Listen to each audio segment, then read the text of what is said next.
Zechariah chapter 12, a revelation. Yahweh's word concerning Israel. Yahweh, who stretches out the heavens and lays the foundation of the earth, and forms the spirit of man within him, says, Behold, I will make Jerusalem a cup of railing to all the surrounding peoples, and it will also be on Judah in the siege against Jerusalem.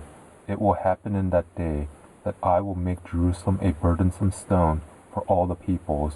All who burden themselves with it will be severely wounded, and all the nations of the earth will be gathered together against it. In that day, says Yahweh, I will strike every horse with terror, and his rider with madness, and I will open my eyes on the house of Judah, and will strike every horse of the peoples with blindness. Chieftains of Judah will say in their heart, Inhabitants of Jerusalem are my strength, and Yahweh of armies, their Elohim. In that day I will make the chieftains of Judah like a pan of fire among wood, and like a flaming torch among sheaves, and they will devour all the surrounding peoples, on the right hand and on the left, and Jerusalem will yet again dwell in their own place, even in Jerusalem.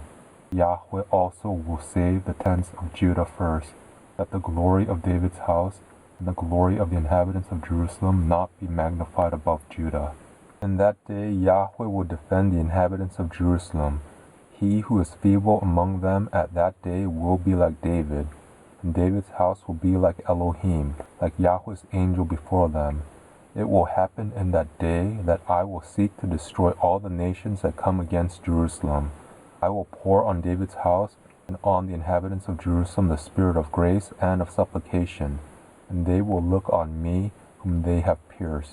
They shall mourn for him, as one mourns for his only son, and will grieve bitterly for him, as one grieves for his firstborn. In that day there will be a great mourning in Jerusalem, like the mourning of Hadad-rimmon in the valley of Megiddon.